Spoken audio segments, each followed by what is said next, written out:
مگر ایک گروپ ایسا موجود ہے جو آج اس خبر سے واضح ہو گیا ہے، جو چاہتا ہے کہ اس تناؤ میں شدید اضافہ ہو،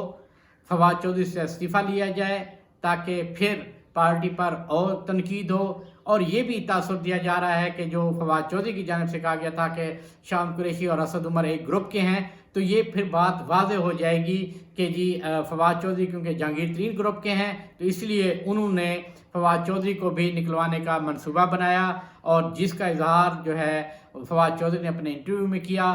اور تنقید کا نشانہ بنایا، جس کے بعد ریئیکشن بھی آیا۔ تو اس کا مطلب یہ ہے کہ پارٹی کے اندر ڈویژن پیدا کرنے کی کوشش کر رہا ہے، اور وہ کون لوگ ہیں؟ وہ پارٹی کے اندر کے ہی لوگ ہیں۔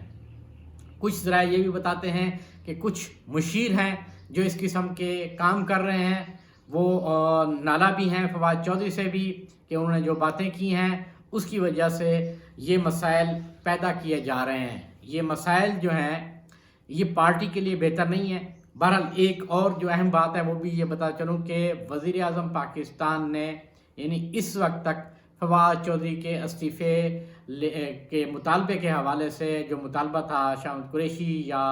ان کا کہ یہ خبر آئی کہ جی انہوں نے مسترد کر دیا ہے، اس حوالے سے بھی گزشتہ رات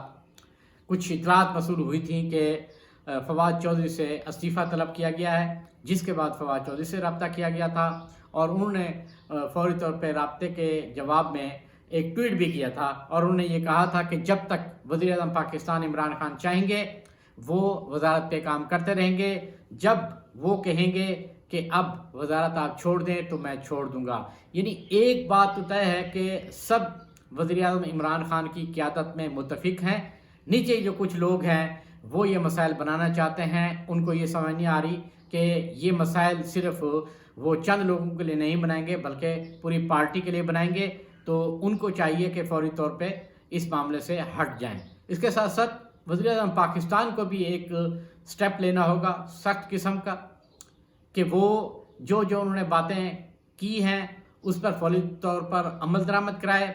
جیسے جو کچھ مشیر ہیں ان کے حوالے سے انہوں نے کہا تھا ان تحفظات کا اظہار جو ہے وہ بھی کریں۔ اچھا، اس کے ساتھ ساتھ ایک اور بڑی مزیدار خبر یہ ہے کہ ایک کچھ دوست ہیں جو وزیر عمران خان کے قریب بھی رہتے ہیں، ان سے ہماری بات ہوئی کہ آخر یہ فواد چودھری نے بات کی کیوں ہے، اس کی وجوہات کیا ہیں؟ تو اس نے یہ کہا کہ وزیر اعظم پاکستان عمران خان بھی یہی باتیں چاہتے تھے جو فواد چودھری نے کی ہیں،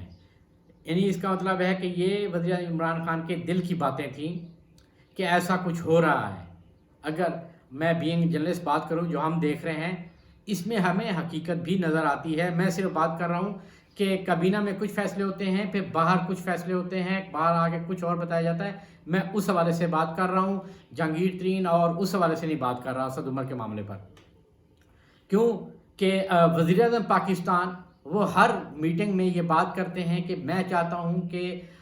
جو عوام ہے وہاں تک انصاف بھی ان کو مہیا ہو اور ان تک جتنے بھی ہمارے فیصلے ہیں ان کا اثر بھی جائے، مگر اس کے برعکس ہوتا ہے۔ اور پھر اگلی میٹنگ میں پھر وہی بات آتی ہے کہ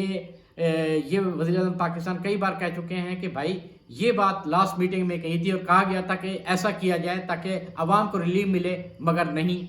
ایسا نہیں ہو پاتا۔ تو یہ وہ باتیں ہیں، اس میں تو کوئی دو رائے والی بات نہیں ہے، کیونکہ وزیر اعظم پاکستان عمران خان کا وی این بھی کلیئر ہے اور وہ چاہتے بھی یہی ہیں کہ بھائی جب تک میں وزیر اعظم ہوں عوام تک جو بھی میں ریلیف پہنچا سکوں وہ پہنچاؤں۔ مگر کچھ لوگ جو ہیں یہ مسائل پیدا کر رہے ہیں، وہ نہ صرف پارٹی کے لیے بلکہ ملک کے لیے مسائل پیدا کر رہے ہیں، اور وہ کبھی ایسے لوگ پارٹی کے وفادار نہیں ہو سکتے، نہ ہی ملک کے وفادار ہو سکتے ہیں جو مسائل پیدا کرتے ہیں اور جو یہ چاہتے ہیں کہ عوام تک جو حکومتی فیصلے ہیں یا حکومتی ریلیف ہیں وہ نہ پہنچے جائیں۔ اس پہ خود وزیر اعظم عمران خان کو بھی سٹیپ لینا ہوگا تاکہ فوری طور پہ جو ان کے کیے گئے فیصلے ہیں ان پر عمل درآمد بھی ہو سکے اور عوام کو ریلیف بھی مل سکے۔ ناظرین، بجٹ پاس ہونا ہے اور پھر بجٹ کے بعد سیاسی سرگرمیوں میں مزید تیزی آنی ہے۔ پہلے ہی جو اختر مینگل ہیں وہ اپنا اتحاد جو ہے وہ ختم کر چکے ہیں، اس کے ساتھ ساتھ سینیٹر سرفراز بگٹی ہیں وہ بھی حکومت کو کہہ چکے ہیں کہ ہمارے جو مطالبات ہیں مانے جائیں ورنہ ہم بھی اپنی راہ جدا کریں گے۔ بہرحال یہاں تک یہ کلیئر ہے کہ ابھی تک حکومت کو کسی قسم کا کوئی خطرہ نہیں ہے، تمام معاملات تمام حالات حکومت کے کنٹرول میں ہیں، مگر اگر پارٹی کے لوگ اسی طرح کرتے رہے تو پھر مسائل پیدا ہوں گے پارٹی کے لیے بھی اور حکومت کے لیے بھی، اس پر جو ہے غور کرنا ہوگا۔ ناظرین امید ہے آپ کو یہ ویڈیو پسند آئی ہوگی، لائک بھی کریں سبسکرائب بھی کریں، انشاءاللہ اگلی ویڈیو کے ساتھ پھر حاضر ہوں گا، تب تک کے لیے اللہ حافظ۔